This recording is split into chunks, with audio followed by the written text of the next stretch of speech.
Ketika kami menaikkan doa-doa kami ya Tuhan, kami sungguh-sungguh menyerahkan segala sesuatunya kepada Engkau.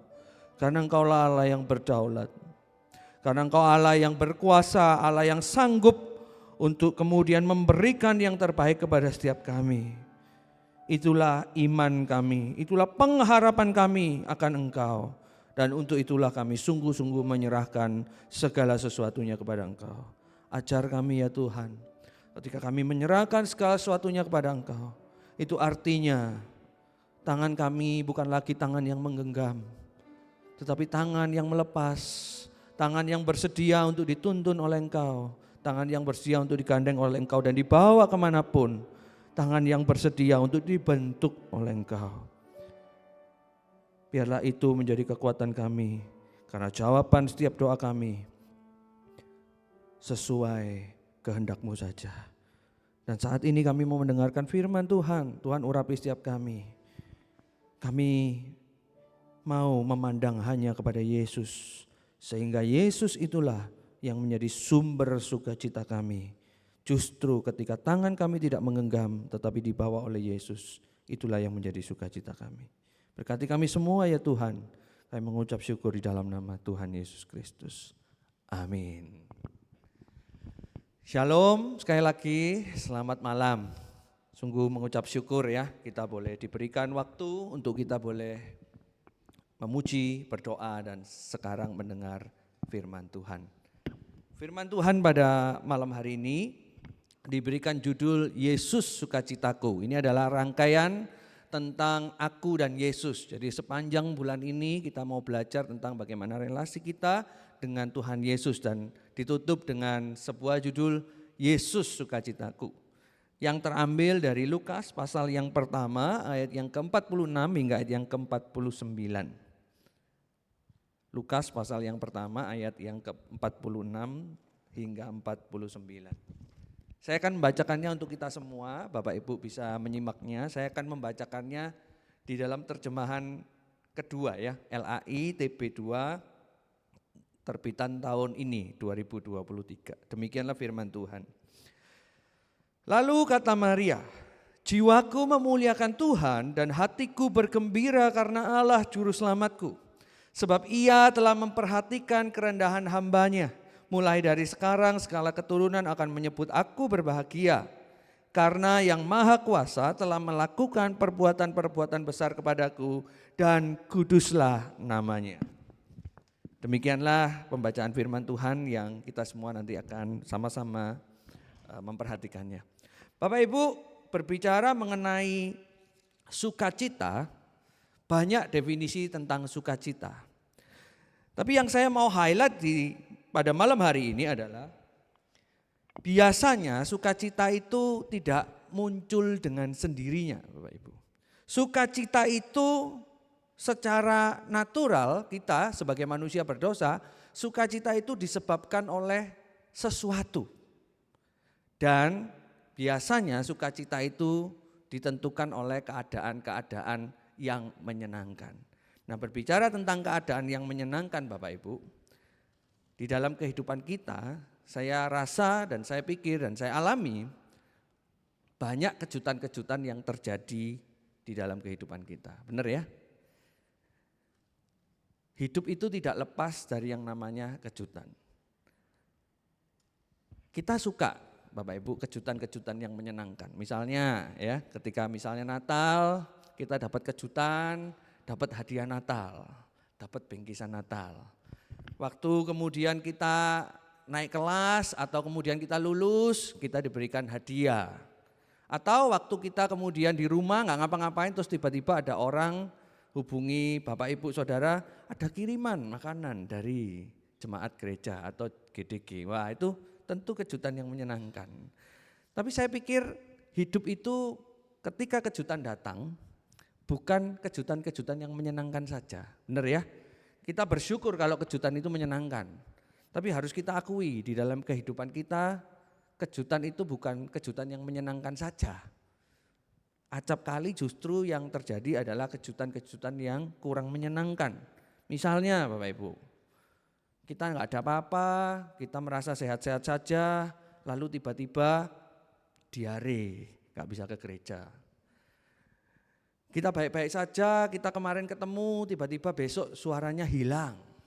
Atau kita merasa nggak ada apa-apa, lalu kemudian kita ke dokter karena sakit tertentu, dan kemudian divonis dokter sakit terminal. Atau mungkin bukan sakit, tetapi kejutan-kejutan yang kurang menyenangkan. Ketika kita berbisnis, ketika kita sekolah, lalu kemudian dapat kabar, bisnisnya ditipu orang. Atau kita lagi bekerja, kemudian tiba-tiba dapat kabar di PHK. Atau apapun itu. Bapak Ibu, di dalam kehidupan kita seringkali kejutan-kejutan seperti inilah yang kemudian mendefinisikan sukacita kita.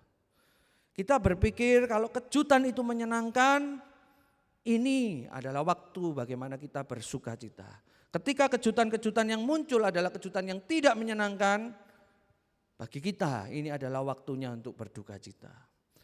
Bapak Ibu, sebelum kita melihat apa sukacita yang sejati itu, mari kita melihat peristiwa Natal yang pertama kali, seperti apa yang kita baca di dalam ayat ini. Bapak Ibu, Maria itu mengatakan, jiwaku memuliakan Tuhan dan hatiku bergembira karena Allah juru selamatku, dan seterusnya. Itu tidak di dalam situasi kejutan yang menyenangkan.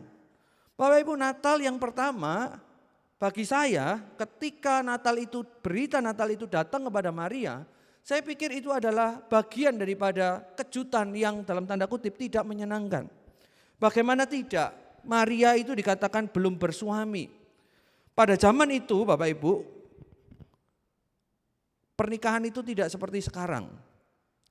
Beberapa waktu yang lalu saya diberikan kesempatan untuk saya beli majalah ya dari National Geographic yang judulnya Women in the Bible.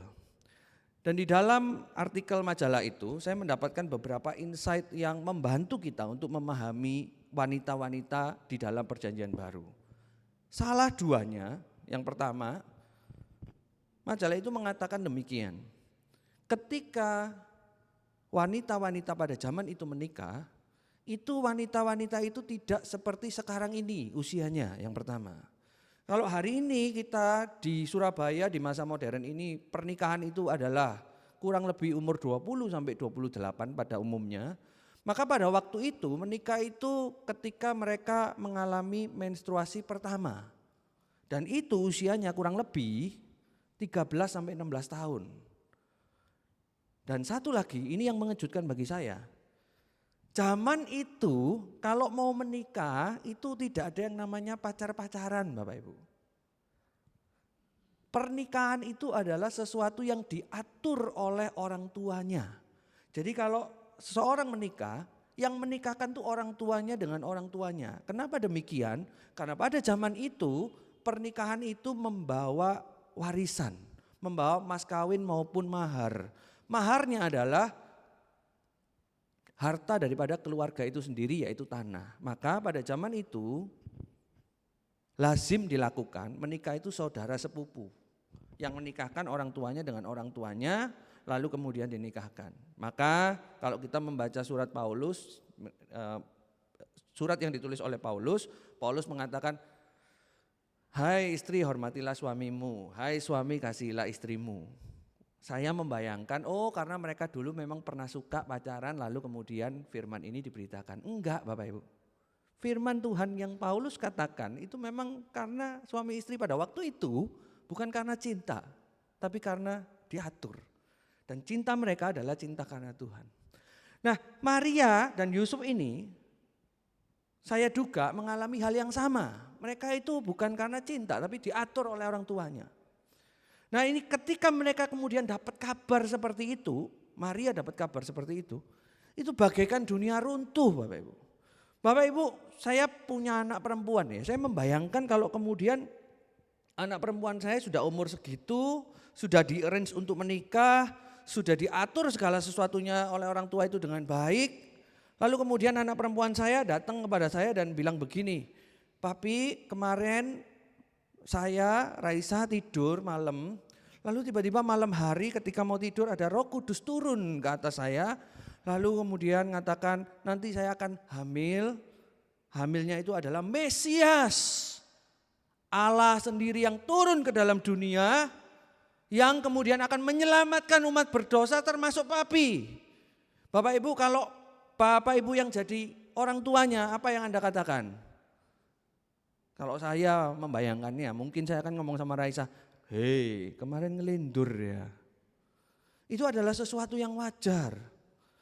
Maka saya percaya ketika Maria mendapatkan kabar ini bukan kabar yang menyenangkan. Tetapi kabar yang tidak menyenangkan, kejutan daripada Tuhan yang tidak menyenangkan. Bahkan kalau kita mengacu melihat kepada hukum Taurat, wanita yang hamil sebelum menikah itu dapat dijatuhi hukuman mati. Bukan cuma itu, kalaupun dia terhindar dari hukuman mati, dia akan dijauhi secara sosial. Bapak Ibu, saya membayangkan bagaimana kemudian Maria itu ngomong sama teman-temannya seperti itu. Saya rasa itu bukan sesuatu hal yang mudah, sesuatu hal yang sulit untuk diterima. Kalau kita memperhatikan Lukas pasal 1 ayat yang ke-56, kita akan mendapatkan ceritanya demikian. Maria tinggal kira-kira 3 bulan bersama Elisabet lalu pulang ke rumahnya. Ayat ini memberikan gambaran betapa Maria itu sebetulnya sedang bergumul dengan kehidupannya. Tidak gampang seorang wanita yang belum bersuami kemudian mendapatkan kejutan daripada Tuhan. Yang kedua juga dia mengandung Mesias. Roh Kudus turun ke atasnya sehingga ia mengandung Mesias. Sehingga ia harus menjaga tubuhnya dari berbagai macam kenajisan sebelum Kristus lahir. Ini juga sesuatu hal yang sulit, sesuatu hal yang membuat orang bergumul. Tapi yang menarik bagi saya, di tengah-tengah kesulitan kehidupan yang seperti demikian, dia mengatakan, jiwaku memuliakan Tuhan dan hatiku bergembira karena Allah juru selamatku. Saudara, di tengah-tengah kejutan yang tidak menyenangkan, kenapa sih Maria bisa berkata seperti ini? Sebuah kalimat yang sangat kuat dari seorang Maria di dalam konteks kehidupan yang sangat sulit. Di dalam perkataannya saya kemudian menyimpulkan begini. Ia, Maria, memuliakan Tuhan bukan karena apa yang terjadi pada kehidupannya, tetapi karena apa yang Tuhan akan jadikan di dalam kehidupannya. Saudara penafsir mengatakan kenapa Maria bisa mengatakan jiwaku memuliakan Tuhan dan hatiku bergembira karena Allah juru selamatku. Tidak lain dan tidak bukan karena dia punya pengharapan akan apa yang Tuhan jadikan di dalam kehidupannya. Bahwa anak yang dia kandung adalah seorang Mesias. Dia disebut berbahagia karena dia mau mengandung Mesias di dalam konteks kehidupannya yang sulit. Dengan kata lain, dia tidak memandang apa yang terjadi kepada dia hari ini. Tetapi apa yang Tuhan karyakan di dalam hidupnya hari ini dan ke depan. Itulah yang membuat dia bersukacita.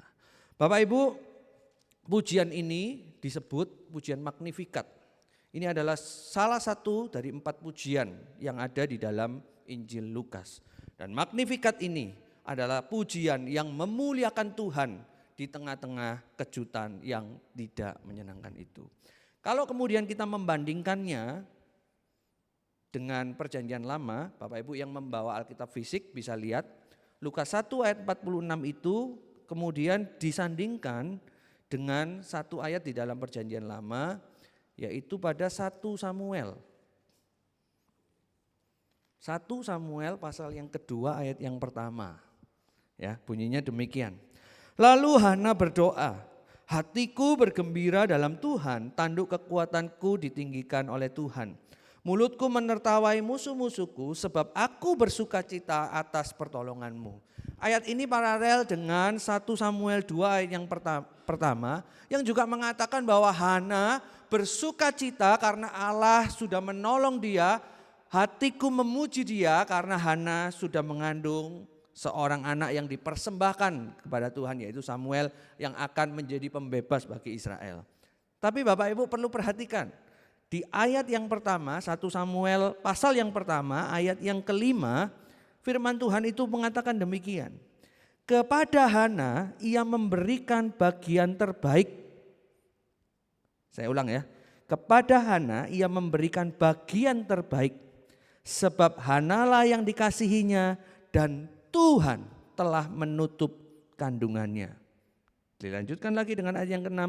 Untuk membuatnya geram, saingannya yaitu Penina selalu menyakiti hatinya karena Tuhan telah menutup kandungannya. Bapak Ibu, ayat paralel ini punya dua situasi, punya dua kisah yang sama. Baik Hana maupun Maria mendapatkan kejutan yang tidak atau kurang menyenangkan. Yang satu, Tuhan sengaja membuat Hana itu mandul. Supaya apa yang dikerjakan Tuhan kelak itu membuat Hana memuji nama Tuhan. Di perjanjian baru, Tuhan juga membuat sulit hidup Maria sedemikian rupa supaya Maria memuliakan Tuhan, menjadi magnifikat, dan hari ini kita merayakan Natal di dalam sukacita yang sebenarnya konteksnya barangkali saya boleh katakan itu sebuah duka cita. Maka saya juga menyimpulkan demikian, bahwa sukacita, khususnya sukacita Natal, itu tidak ditentukan oleh keadaan. Tetapi sukacita Natal didapatkan justru karena melihat Kristus di dalam keadaan. Saya ulangi sekali lagi, sukacita Natal didapatkan justru karena melihat Kristus di dalam keadaan. Bapak Ibu, di dalam kehidupan saya secara pribadi ada banyak kejutan-kejutan yang tidak menyenangkan ya. Saya mau sharing sedikit tentang pelayanan ya. Di dalam pelayanan ada momen-momen di mana saya itu merasa capek Bapak Ibu. Di dalam pelayanan ada momen-momen saya itu merasa sia-sia. Tuhan, aku mengupayakan dengan sedemikian rupa supaya GDG Siensin itu tambah banyak. Supaya GDG Siensin itu menghasilkan orang-orang yang mencintai Tuhan. Tuhan, saya mengupayakan sedemikian rupa supaya gereja ini bertumbuh. Supaya gereja ini bukan cuma bertumbuh secara rohani tetapi juga bertumbuh secara jumlah. Segala sesuatu diupayakan. Tapi sampai satu titik Bapak Ibu, Tuhan mengizinkan saya untuk saya mengalami yang namanya dalam tanda kutip kegagalan atau kejutan-kejutan yang kurang menyenangkan. Ada anak-anak yang sudah dibimbing baik-baik bertahun-tahun lalu kemudian hilang. Ada orang-orang yang sudah diinvestasikan begitu rupa lalu kemudian pergi. Lalu ada orang-orang yang dalam tanda kutip membuat pelayanan ini menjadi sulit. Di tengah-tengah keadaan seperti itu saya kehilangan sukacita. Saya mulai bertanya sama Tuhan, Tuhan, mestinya loh Tuhan ya, ketika ada orang yang mau melayani, ketika ada orang yang mau sungguh-sungguh, ketika ada orang yang mau memperjuangkan gereja, kenapa sih Tuhan tuh enggak kasih hasilnya? Kenapa sih Tuhan tuh enggak berikan sukacitanya? Kenapa Tuhan tuh enggak kasih sukacita itu dengan melimpah? Tetapi saya harus melewati segala proses seperti ini. Itu membuat saya berduka cita dalam tanda kutip ya. Saya sudah tidak lagi merasakan sukacita. Saya beberapa kali sempat ngomong sama pendeta Sin Leong. Pak Sin Leong, rasanya saya give up deh, bendera putih ya, menyerah. Kayaknya mungkin sayanya kurang mampu atau apapun lah. Kayaknya saya mesti keluar dari gereja ini gitu ya. Nah tapi di tengah-tengah seperti itu ya saya bersyukur punya pendeta Sin Leong ya sebagai mentor ya. Dia satu kali mengatakan kepada saya begini, saya juga pernah merasakan yang sama. Saya sudah melewati segala sesuatunya itu. Lalu dia berpesan kepada saya demikian, jangan lihat apa yang kamu lakukan dan hasil itu. Tetapi lihat apa yang Tuhan sedang kerjakan di masa-masa yang sulit itu. Bapak Ibu, ketika pendeta Sin Leong mengatakan itu pada saya, apakah kemudian beban saya hilang semua? Ya enggak. Apakah kemudian terus GDG-nya jadi berhasil? Ya enggak juga. Semuanya berjalan seperti biasa. Tapi ada satu hal yang menarik adalah Ketika kemudian saya merenungkan kembali dan kemudian saya punya mata pandangan yang berbeda, saya memaknainya dengan berbeda. Saya memaknainya, oh iya, di tengah kesulitan ini ada tangan Tuhan yang mau membentuk saya. Ada tangan Tuhan yang mau saya melakukan apa.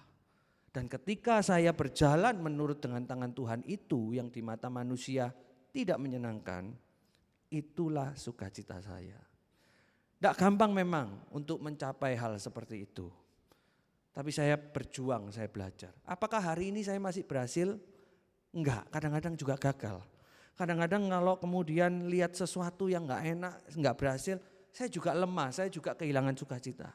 Tapi ingatan ini yang kemudian mengingatkan saya, sukacita Natal yang sesungguhnya, bagaimana tangan Tuhan itu ada, bagaimana Kristus itu hadir di dalam setiap roda kehidupan yang ada di dalam setiap kita. Nah, ayo kita belajar untuk memaknainya. Maka pada malam hari ini pesan saya untuk kita semua, ayo kita belajar yuk seperti Maria. Di dalam setiap roda kehidupan, kita belajar melihat Kristus. Tuhan mau apa di dalam situasi seperti ini? Tuhan mau aku belajar apa? Tuhan mau aku memandang Tuhan seperti apa? Dan aku punya pengharapan seperti apa? Ayo kita belajar, bukan kalah oleh keadaan, tetapi sukacita yang sejati itu didapatkan karena melihat Kristus. Maka Paulus di dalam Galatia, buah roh adalah kasih, sukacita, damai sejahtera. 3 itu bukan didapatkan oleh kita melakukan sesuatu. Tapi ketika kita memandang kepada Kristus, 3 yang pertama itu kita boleh dapatkan. Saya belajar satu hal, bagaimana sih kemudian bisa memandang kepada Kristus? Bagaimana kemudian kita itu bisa melihat Kristus di dalam keadaan? Secara praktisnya itu kita mesti ngapain? Satu hal yang saya juga belajar dari Pendeta Sin Leong adalah belajar nggak ngomel, Bapak Ibu ya. Saya ingin kita pulang dari tempat ini setidaknya bawa satu pesan ya. Apa sih tadi khotbahnya? Kalau nggak ingat semuanya ini nggak apa-apa deh. Ingat satu aja, nggak boleh ngomel ya.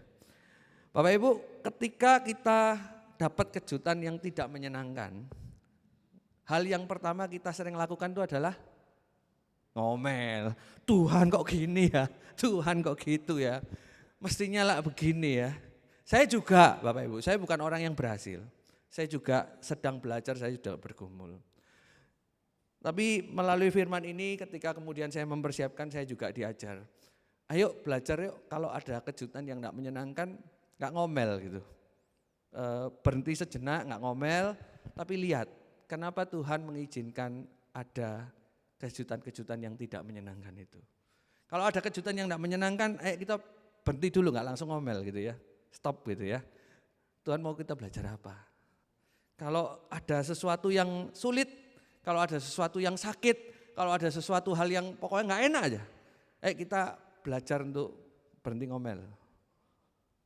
Tapi memaknainya bersama dengan Kristus. Tuhan, Engkau mau ajar aku apa melalui setiap kehidupan ini. Dan ketika kita belajar untuk tidak ngomel ya, saya juga termasuk orang yang suka ngomelan ya. Tapi ketika persiapan ini saya coba menghayati Tuhan, iya ya, kalau kemudian ada sesuatu hal yang datang tiba-tiba yang tidak menyenangkan, kayaknya saya juga perlu belajar tidak ngomel. Ketika kita belajar tidak ngomel, artinya kita menyerahkan segala sesuatu itu kepada Tuhan. Aku berserah, aku berseru, dan kemudian aku melihat Kristus di dalam segala keadaan. Maka saya percaya kalau kita belajar tidak ngomel, Yesus boleh menjadi sukacita bagi kita. Ngomel itu tanda kalau kita itu mengandalkan diri sendiri ya. Yuk mari kita pulang belajar nggak ngomel, belajar untuk melihat Tuhan di dalam setiap kehidupan kita. Mari kita berdoa. Tuhan, terima kasih untuk firman-Mu yang mengajarkan kepada kami bagaimana Maria boleh memuliakan Tuhan di tengah kondisi yang sukar. Kami harus mengakui kami manusia yang lemah. Sukacita kami itu seringkali ditentukan oleh keadaan. Kalau keadaan berjalan dengan baik, lancar, tidak ada sesuatu hal yang buruk terjadi, kami merasa ini adalah sesuatu yang menjadi sukacita. Tapi hari ini kami belajar, malam ini kami belajar, sukacita bukan ditentukan oleh itu. Sukacita adalah ketika kami menghayati Kristus di dalam setiap musim kehidupan. Tolong setiap kami ya Tuhan, untuk menghayati hal itu, untuk belajar nak ngomel. Mulai malam ini kami belajar Tuhan untuk nak ngomel. Tolong setiap kami, kuatkan kami manusia yang lemah. Terus ingatkan kami, kuatkan kami. Dan biarlah ketika kami diizinkan untuk punya komunitas di tempat ini, komunitas itu juga boleh membantu kami untuk kami gak ngomelan, untuk kami hidup serupa dengan Kristus. Terima kasih ya Tuhan. Di dalam nama Tuhan Yesus Kristus kami berdoa. Amin.